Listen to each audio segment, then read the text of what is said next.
নমস্কার। যুক্তি তর্ক সঙ্গে অর্কয়ে আপনাদের স্বাগত। আপনাদের সঙ্গে আমি অর্কপ্রভ সরকার। অক্সফোর্ডের কেলগ কলেজের ঘটনাটা আপনারা সবাই এতক্ষণে জেনে গিয়েছেন যে মুখ্যমন্ত্রী যখন বক্তব্য রাখছিলেন তখন তাকে নানাবিধ প্রশ্ন করা হয়। সেটা সিঙ্গুরের টাটার কারখানা থেকে শুরু করে আরজি করের অভাগিনীর হত্যা এবং একই সঙ্গে রাজ্যের শিল্পায়ন নিয়ে। আমি একটা জিনিস লক্ষ্য করলাম, মুখ্যমন্ত্রী কিন্তু খুব মাথা ঠান্ডা রেখে সমস্ত বিষয়টাকে সামাল দিয়েছেন। অতীতে আমরা কি দেখেছি যে মুখ্যমন্ত্রীকে এই ধরনের প্রশ্ন করলে তিনি রেগে মেগে বেরিয়ে যেতেন। হতে পারে এটা বিদেশের মাটি, তার স্পিন ডক্টরসরা আগে থেকেই বলে দিয়েছিল যে এরকম কিছু ঘটনা ঘটতে পারে, তাই মুখ্যমন্ত্রীও আগাম প্রস্তুতি নিয়েছিলেন এবং খুব শান্তভাবে পরিস্থিতির নিয়ন্ত্রণ করেছেন। এখানে আমি একটা কথাই বলবো, মুখ্যমন্ত্রী বললেন যে 19 লক্ষ কোটি টাকার বিনিয়োগের প্রস্তাব এসছে, তার মধ্যে 14 লক্ষ কোটি টাকার বিনিয়োগ বাস্তবায়িত হয়ে গেছে। তখন দর্শক আসন থেকে একটা প্রশ্ন এলো যে কোথায় কোথায় হয়েছে, কারা কারা করেছে। সেই প্রশ্নের উত্তর কিন্তু মুখ্যমন্ত্রী দিতে পারলেন না। দেখুন, বিনিয়োগের প্রস্তাবে পশ্চিমবঙ্গ চতুর্থ 2024 সালের জানুয়ারি থেকে নভেম্বর পর্যন্ত, এটা কেন্দ্রীয় সরকার জানিয়েছে। বোধহয় 35,000 কোটি টাকার একটু বেশি বিনিয়োগের প্রস্তাব এসছে, কিন্তু ইমপ্লিমেন্টেশন সেটা কিন্তু প্রস্তাবিত বিনিয়োগের 10% কম। প্রস্তাবে পশ্চিমবঙ্গ দেশের মধ্যে চতুর্থ, কিন্তু রূপায়ণে 14তম। এটা হচ্ছে বাস্তব। আর মুখ্যমন্ত্রী ওখানে গিয়ে বলছেন না সরাসরি বিমান কেন চালু হচ্ছে না, কলকাতা থেকে ছিল তো, ব্রিটিশ এয়ারওয়েজই ছিল, কেন বন্ধ হলো? একটাই কারণ, যে বিজনেস ক্লাসে আসন পূর্ণ হয় না। বিজনেস ক্লাসের আসন অন্তত 70% পূর্ণ না হলে কোনো এয়ারলাইন্স লাভের মুখ দেখতে পারে না। ইকোনমিক ক্লাসে ঠাসা ভিড় হলেও তা দিয়ে বিমান সংস্থার লাভ হয় না। মুখ্যমন্ত্রীর ভাবা উচিত কেন কলকাতা বিমানবন্দর থেকে বিজনেস ক্লাসের প্যাসেঞ্জার কম। এর মধ্যেই লুকিয়ে আছে রাজ্যের বর্তমান শিল্প পরিস্থিতির ছবি। কিন্তু আমি এই কথাটা বললাম, আজকে আমার আলোচনা এই বিষয় নিয়ে নয়। মোথাবাড়িতে একটা ঘটনা ঘটেছে, ওটা কালিয়াচকের কাছে। ওখানকার বিধায়ক সাবিনা ইয়াসমিন, তিনি বোধহয় মন্ত্রীও। সংখ্যালঘু অধ্যুষিত অঞ্চল মালদা, মুর্শিদাবাদ, দিনাজপুর তো সংখ্যালঘু অধ্যুষিত, উত্তর দিনাজপুর। শুভেন্দু অধিকারী একটা ভিডিও পোস্ট করেছেন, সেই ভিডিওতে তিনি দাবি করেছেন হিন্দুরা আক্রান্ত হয়েছে। দেখুন, মোথাবাড়ির ঘটনাকে কেউ বলতেই পারেন বিচ্ছিন্ন ঘটনা, আমিও তো আশা করবো এটা বিচ্ছিন্ন ঘটনায়, কিন্তু বাংলা কার্যত না বারুদের স্তূপের উপর দাঁড়িয়ে আছে। সামান্য প্ররোচনা থেকে স্ফুলিঙ্গ লাগতে পারে এবং তাতে কিন্তু ক্ষতি হবে আমাদের পশ্চিমবঙ্গের মানুষের। দেখুন, দেশভাগের সব থেকে বেশি অভিঘাত কোথায় কোথায় পড়েছিল? পাঞ্জাবে পড়েছিল, বাংলায় পড়েছিল। পাঞ্জাবে পপুলেশন সম্পূর্ণ এক্সচেঞ্জ হয়, কিন্তু বাংলায় তো হয়নি। তাই দেশভাগের ক্ষত এই বাংলার মানুষের মনে এখনো গভীর। সেই ক্ষত থেকে রক্তক্ষরণ হয়, সেই ক্ষতকে খুঁচিয়ে তুললে বিপদ বাড়বে। পশ্চিমবঙ্গে যেটা চলছে সেটা হচ্ছে প্রতিদ্বন্দ্বিতামূলক সাম্প্রদায়িকতা। একটা হিন্দু ব্যাকল্যাশ হবে বলে অনেকে মনে করছেন। দেখুন, সাচার কমিটি রিপোর্ট প্রকাশের পর আমরা চমকে উঠেছিলাম যে বামফ্রন্ট সরকার সম্প্রীতির কথা বলে, সংখ্যালঘুদের উন্নয়নের কথা বলে, তাদের 34 বছরের শাসনে বাংলায় মুসলমানদের অবস্থা কি ছিল সেটা সাচার কমিটির রিপোর্টে বেআব্রু হয়ে গেছিল। সাচার কমিটির রিপোর্ট আসে 2008 সালে, তারপরেও 2.5 বছর বামফ্রন্ট সরকার ছিল, তারপরে তৃণমূলের 15 বছর, ধরুন প্রায় 16-17 বছর। আচ্ছা, বাংলায় ধর্মীয় সংখ্যালঘু এবং মুসলমানদের আর্থ-সামাজিক পরিস্থিতির কি আদৌ উন্নতি হয়েছে? হলেও খুব নেগলিজিবল। ইমাম মুয়াজ্জিমরা ভাতা পেয়েছেন, কিছু সংখ্যালঘুকে চাকরি দেওয়া হয়েছে, কিছু স্কলারশিপ হয়েছে, ব্যাস। আর কি হয়েছে? সংখ্যালঘুদের সার্বিক উন্নয়ন বলতে যা বুঝায়, শিক্ষা, চাকরি, উচ্চশিক্ষা, লাইফ এক্সপেক্টেন্সি এট বার্থ, সামাজিক অবস্থান, যা যা মাপকাঠি আছে, তাতে কি সংখ্যালঘু সম্প্রদায় খুব এগিয়ে গেছেন, মেন স্ট্রিমে সামিল হতে পেরেছেন? প্রশ্নটা আপনাদের কাছে থাকলো। দেখুন, তৃণমূলের সংখ্যালঘুদের রক্ষাকর্তা হিসাবে নিজেদের তুলে ধরছে, আর বিজেপির জুজু দেখানো, বিজেপি তোমাদের তাড়িয়ে দেবে, অর্থাৎ মুসলমানদের টিকে থাকতে গেলে তৃণমূল ছাড়া গতি নেই। এই ন্যারেটিভটা খুব স্পষ্টভাবে তৃণমূল সফলভাবে ব্যবহার করতে পেরেছে এবং একের পর এক ভোটে তারা এই ন্যারেটিভটাকে প্রচার করে সাফল্যও পেয়েছে এবং এবারও পাবে। অন্তত ধর্মীয় সংখ্যালঘুদের ভোটের সিংহভাগ তৃণমূলের খাতায় জমা হবে।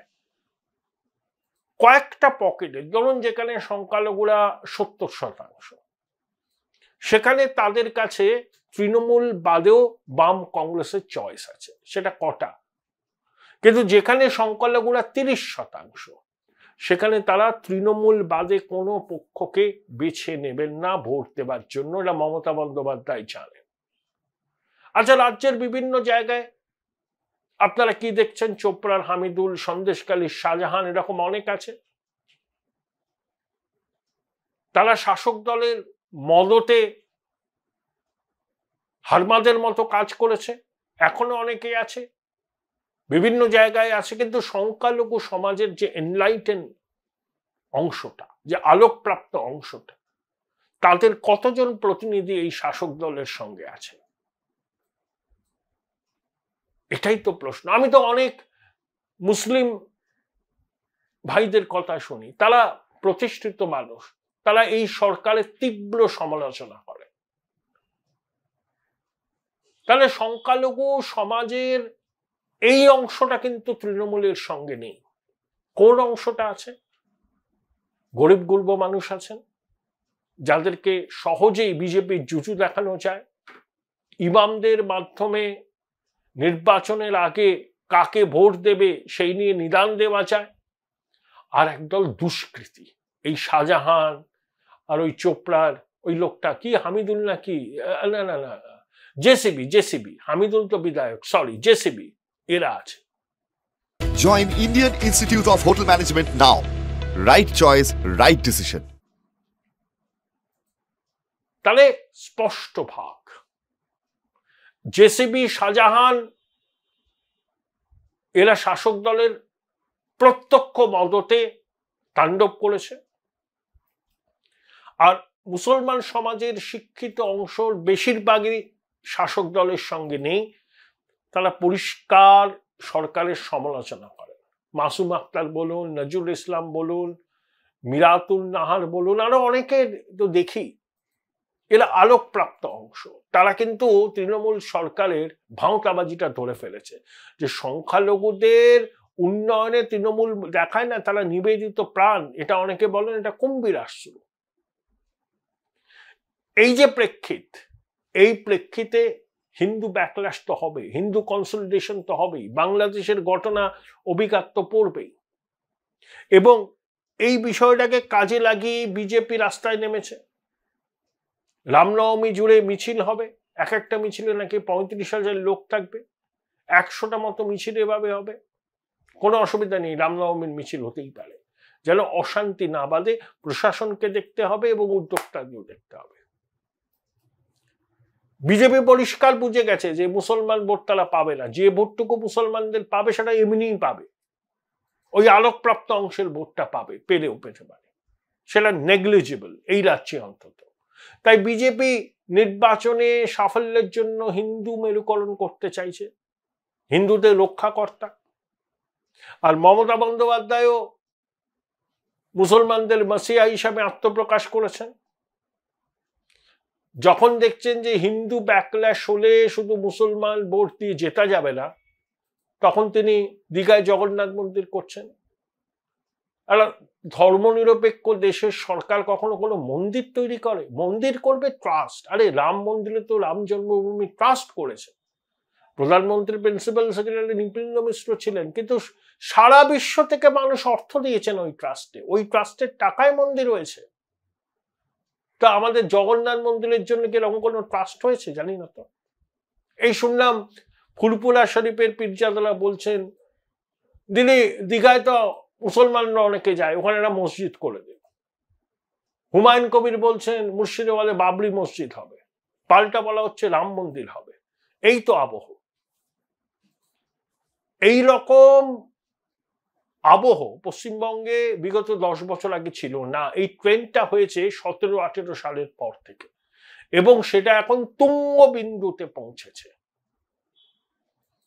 Charge atmosphere.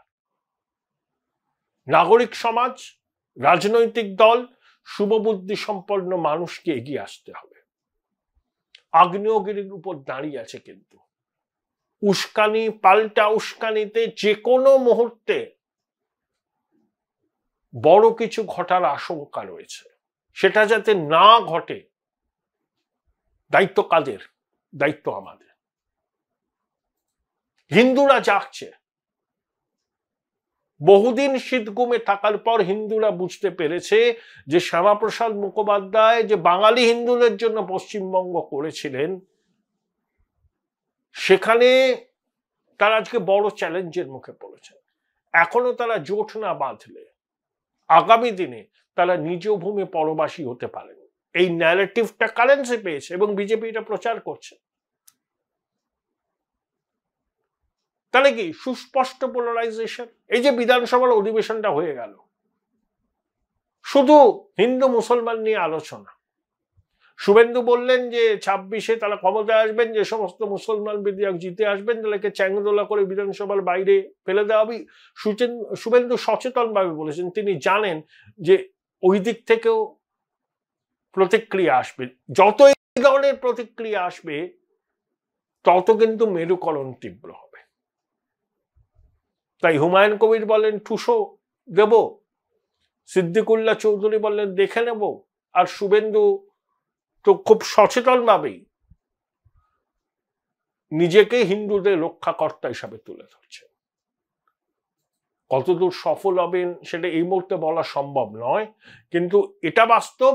পশ্চিমবঙ্গে বিজেপি হিন্দু ভোটের 55% পায়, আর 5% বেশি পেলে তারা কিন্তু খেলা ঘুরিয়ে দিতে পারে।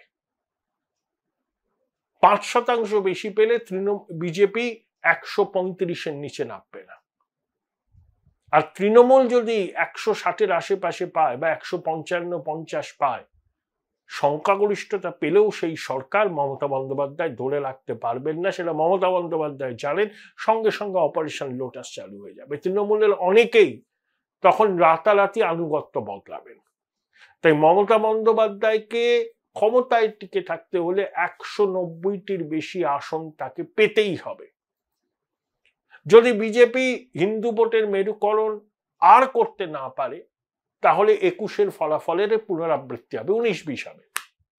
হয়তো বিজেপি 77 থেকে 90 হবে, তৃণমূল হয়তো 200 বা 195 এরকম এসে দাঁড়াবে। কিন্তু বিজেপি যদি আরো 5% ভোট বাড়াতে পারে তাহলে খেলা ঘুরে যাবে। বাম কংগ্রেসের 26-এর নির্বাচনেও খুব একটা সুবিধা করতে পারবেন বলে মনে হয় না। কিন্তু মোথাবাড়ির ঘটনা অশনি সংকেত। আগ্নেয়গিরির উপর দাঁড়িয়ে আছে বাংলা। আমরা যদি এখনো দরজায় খিল দিয়ে জানলাটাকে বন্ধ করে থাকি, ভবিষ্যৎ প্রজন্মের সাথে আমরা অন্যায় করব, ভবিষ্যৎ প্রজন্ম আমাদের ক্ষমা করবেন না। তাই সবারই এই শীতঘুম থেকে বেরিয়ে এসে বাংলার প্রকৃত অসাম্প্রদায়িক চেতনাকে আবার জাগিয়ে তুলতে হবে। এবং পজিটিভ সেকুলারিজমের দিকে আমাদের যেতে হবে। ধর্মীয় সংখ্যালঘুদের সাম্প্রদায়িকতা নিয়ে মুখে কুলু পাঁটবো আর অন্যদিকের কেউ কিছু একটা ঘটনা ঘটালে সেটা নিয়ে পথে নামবো, এটা কিন্তু দ্বিচারিতা। সাম্প্রদায়িকতার প্রতিবাদ যদি করতে হয় তাহলে সব ধরনের সাম্প্রদায়িকতার প্রতিবাদ করতে হবে। ভারতবর্ষের তথাকথিত ধর্মনিরপেক্ষ রাজনৈতিক দলগুলোর এই চেতনা স্বাধীনতার এত বছর পরেও গড়ে ওঠেনি। তারা ধর্মীয় সংখ্যালঘুদের নিতান্ত ভোট ব্যাংক হিসাবে এখনো ভেবে আসছে।